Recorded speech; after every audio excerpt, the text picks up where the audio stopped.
breakfast show that comes to you live on Nile TV International, and still with our prominent historian, Mr. Bassam El Shamaa, and continuing our discussion regarding the mysteries, of course, of the ancient Egyptians. And how would you like to get it from here and continue regarding the pictures we were just seeing? Let's start with the last picture that we did, which is the bent pyramid of Snefru in Dahshur and excavations. You mentioned earlier, your question was, do you approve of foreign excavators in our monuments or Egyptians? I say, you are a respectable Egyptologist who's not trying to rewrite the history for other people's ideas. Salutation of you and your country. You return to me the monuments that I ask you to return, like Nefertiti, like the Zodiac of Dandara in the Louvre, like the British Museum of the Rosetta Stela, and not the Rosetta Stone. Yep. Stela, it's a lawha, not a hagar, right? You want to return to me Hem-Iunu, the architect of the Great Pyramid, and Haef, the second pyramid engineer and architect in Boston Museum. If you did that, I'm not asking for you to return 6,000 pieces and 10,000 pieces that you are showing and you're making millions and billions of euros with tickets. I'm not asking for that. I'm asking for 5 big important statues and monuments to bring. By the way, what you are saying, what you have just said, sir, were the very first statements said by the new Minister of Antiquities. He said that one of his very first priorities is going to try to regain or to once again have our antiquities which were stolen, and I'm saying this loudly, which were stolen, and they are just distributed in many of the international museums all over the globe.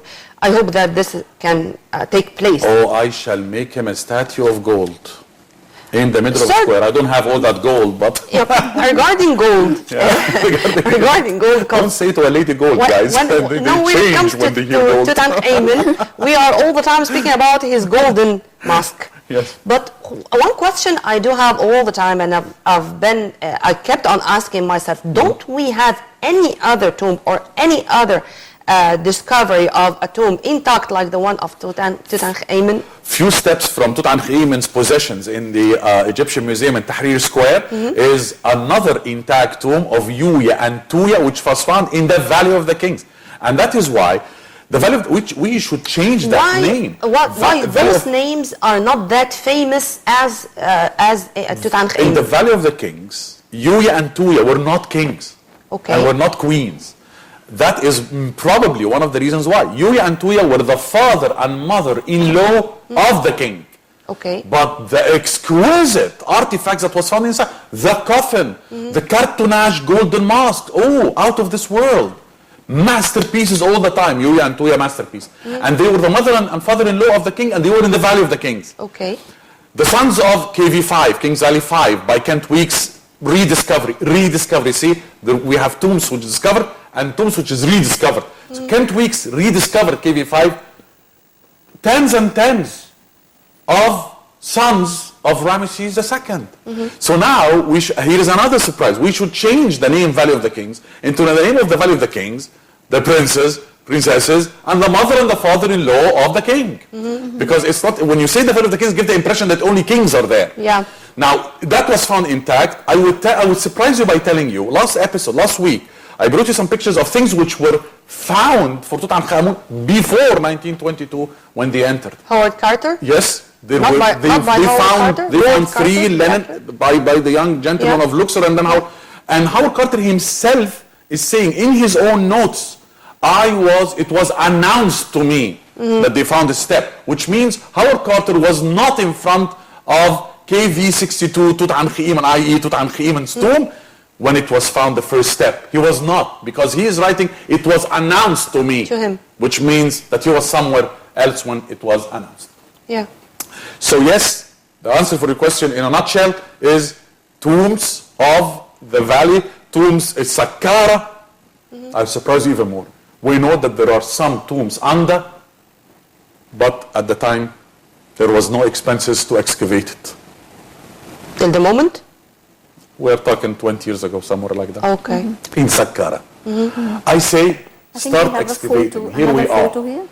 Temple of Abydos. And here is my statement for you Egyptians and non-Egyptians, our beloved people who love our history. If you did not visit the temple of Abydos, you did not visit Egyptian temples. Where is it? Abydos is a good it's one somewhere out- between Luxor and Aswan on the road. No, actually it is north of Luxor. So you left, you made Aswan, you made Komombo, you made all the business of Edfu, Esna and Luxor, and then go north. We're talking about one something hour by car, and it is the temple. You first visit Dandara in Qina, and then from Dandara in Qina you drive to Abydos. What a beautiful temple made by Seti, and then his son Ramessu, we call him Ramses. Ramessu II. Now, Temple of Abydos, the surprises. Number one, the king's name. Have you ever thought about that? Seti the first. Seti the second. The name Seti, as it is. Yeah. Set, E, what do you mean? E is man. E in hieroglyphic Seti is man or Set, to be accurate, or a maid. the deity of Set evil? is the deity, here you go, is a mythological character which the ancient Egyptians affiliated with dryness, Evil. crisis, Yeah. chaotic happenings, and also all sorts of hatred. But evil came later. Yeah. That was the beginning. According to mythology, he killed his brother because he was jealous that his wife was Iset, Isis. And Isis will make any guy jealous. Yeah. And Isis is Isis, right? She's everything you want in a woman. But not to the extent to kill your brother, of course. But in the mythology that happened, right? Now, Set E, I am Set, a guy who names himself I am Set, I am chaos, I am starvation, I am dryness, drought, jealousy, hatred. How come? Bear in mind, how come? So the answer for this is, you'll be amazed. In some of Seti's texts, he started to remove the design of Set as a deity and put another deity in the name. Still pronounced Set, but he changed the picture of Set into a good deity. Set in the first place was pronounced Set or Seth? Set, there is no Seth in ancient Egypt. Okay. Good, I'm very happy that you asked me this. There is no Hathor in ancient Egypt. It's Het, Her, or Hut, Her. Her is Horus. We said that, Horus, Her in ancient Egyptian. See, it goes like this. Her, ancient Egyptian. Hor, Coptic. Horus, Greek. Al-Hor, Arabic. Free. Falcon, free. One of the names of the falcon. Oh, the falcon. In the dictionary is Al-Hor. Yes. Shaheen, Al-Baz, Al-Hor. Because... Is there any account of how many gods or deities there were during the ancient Egyptian times as a whole? The whole That number is the type of the of question that you gods? get in your exam. In your final exam as a tour guide. Around 2,700, 2,800. So there's an account? Oh, yes, my dear. 2,000. Oh, yes, my dear. Right. And we only, I mean, the people only know about 10 or 15 of them because you see them in the temples. So here is a smart move by Seti. Let's kindly, please, go back to the picture. When you enter the pillared hall in the Temple of Abydos today, look top high. Get your binoculars or your monoculus, according to what you've got. So either the binoculars or the monoculus. And look at this. What do you see? You see, can we put it on the whole screen, please, kindly? You will see a submarine on the far right-hand side, which looks like a submarine or a tank. A military tank or a submarine, and to its left, a helicopter, a chopper. What? And then underneath, on the right, a flying sorceress. Hello. Hello. Oh, ancient Egyptians were aliens, I tell you. They came somewhere from the distance. This was one of the theories, by the way. It's not even a theory. Yeah. It's not even a theory, my dear. Don't even put Let's it. say- Don't venerate it this Let's way. say a rumor, because I think And rumor- it was said more than once that one of the very little tiny statues, which is found already there in the big museum in the Tahrir It's found Square. in the museum.